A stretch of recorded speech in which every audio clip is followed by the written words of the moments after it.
Nako, mga sangkay, pag-usapan po natin ito dahil tila baga ang Pangulo ng Pilipinas ay nagalit.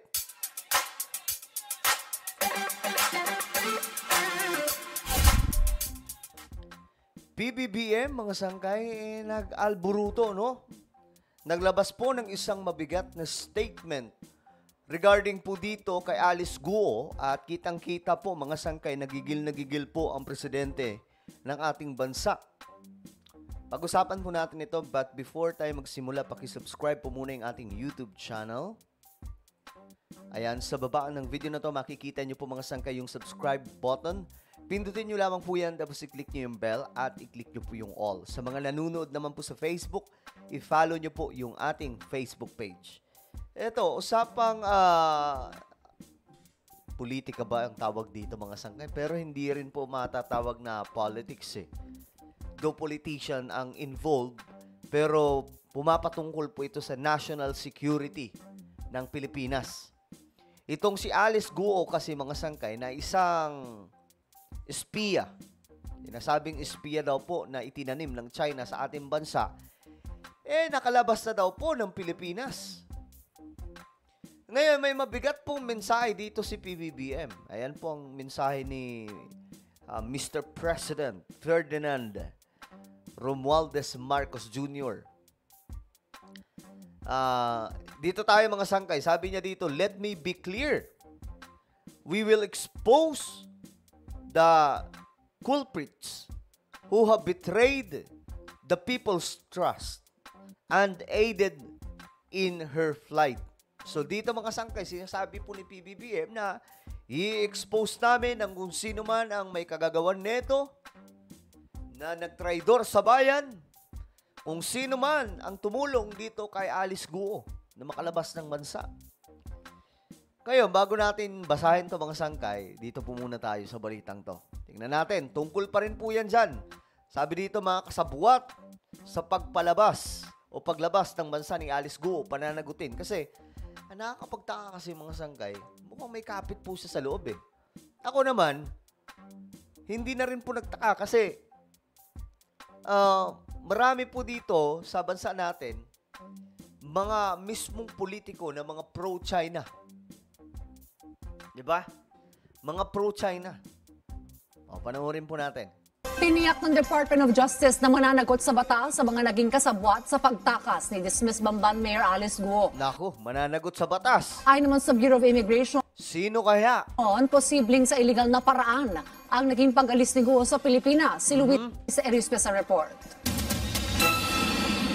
Ngayong kumpirmado ng nakalabas na ng bansa si dating Bamban Tarlac Mayor Alice Guo, ang Department of Justice hindi ikinatuwa ang nangyayari. Kaya naman, binubusisi na nila kung sino ang nasa likod ng paglusot ni Guo papaalis ng Pilipinas. So, sino kaya, mga sangkay, no? Nakapagtataka eh. Paano nakalusot to eh? Maliban na lang, mga sangkay, kung may tumulong na isa pong opisyal ng ating gobyerno. Kaya pala ito ang sinabi ni PBBM. Ayan po, tingnan po natin. Gigigil po dito si presidente natin eh. Sabi po niya dito, "A full-scale investigation is already underway. And those responsible will be suspended and will be held accountable to the fullest extent of the law." Mabigat ang binitawan ng Pangulo. Halatang nanggigigil siya dito, mga sangkay, kung sino man ang may gawa nito eh. Siniguro ni Justice Secretary Jesus Crispin Boyeng C. Remulla na mananagot ang lahat na nagpabaya at hinayaang iligal na makaalis ng bansa si dating Bamban Mayor Alice Guo. Nako, hindi sasabihin yan nila, mga sangkay, nang wala silang nalaman na isang mataas na opisyal na tumulong dito. Kaugnay nito, ipinag-utos ni Secretary Remulla ang isang malalimang investigasyon tungkol sa umano'y pag-alis ni Guo ng bansa. Kahit nga Siguraduhin nyo lang, malalim talaga yan, mga sangkay. Kasi baka mamaya, puro hangin lang ang makikita ng mga to about dito kay Alice Guo. Ngayon, mga sangkay, nagtatalo sila. Nasa Pilipinas ba ba? May iba na nagsasabi, wala na daw po sa ating bansa. Yung iba naman, nagsasabi na nandito pa rin po sa Pilipinas, nakausap pa raw.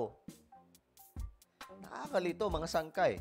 So sana matuldukan sa gagawing investigasyon. Nga mismo mga abogado ni Guo, hindi pa lalagpasin ng DOJ at sila rin ay iimbestigahan. Nako, ayan na, pati yung mga abogado. Damay-damay na dis. Pinag-aaralan na rin ng DOJ ang pananagutan ng mga abogado ni Guo kung mapatunayang may kinalaman sila sa paglabas sa bansa ng Nako. dating alkalde. Maliban pa rito, sinabi ni Justice Secretary Jesus Crispin Remulla, Grabe si Rimulya. Biglang payat. Ano kaya nangyari? hindi rin nila inaalis ang posibilidad na may mga kasabwat sa Bureau of Immigration si Guo. Mayroon yan at mayroon. Paano nakakalabas yan? Labas-pasok mga sangkay eh. Kaya siya nakalabas ng bansa. Kaya naman, ipinag-utos ni Remulla kay BI Commissioner Norman Tansinko na imbestigahan kung may mga tauhan ba ng BI na kasabwat ang dating alkalde. Naku, ayan na. Ahantingin na kayo, mga totoy. Kaya nakaalis ito sa bansa. Banta pa ni Remulla, lumutang na kung sino man ang sangkot sa iligal na paglabas ni Guo.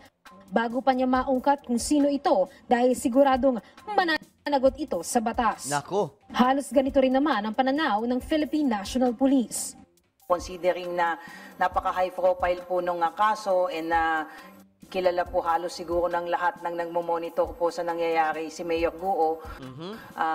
I think with due respect nga po doon sa mga immigration officer natin, it would be prudent on their part to report if there is indeed a sighting doon po sa at least attempt na lumabas po ng bansa. Although wala naman po siyang whole departure order, but the mere fact po na nailagay po siya doon sa immigration lookout bulletin, it will suffice to at least monitor yung kanyang attempt to leave the country po.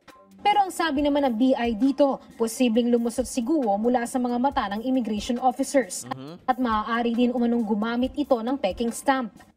May nakikita po tayo ng mga individuals na nahuhuli natin sa paliparan na may mga ganun po, mga peke na stamp na pinagawa lang nila sa kung saan para gamitin po, para kunwari tapos na sila sa clearance. At mukhang inabuso po nitong si Mayor Alice Guo yung mga areas kung saan wala pong immigration presence,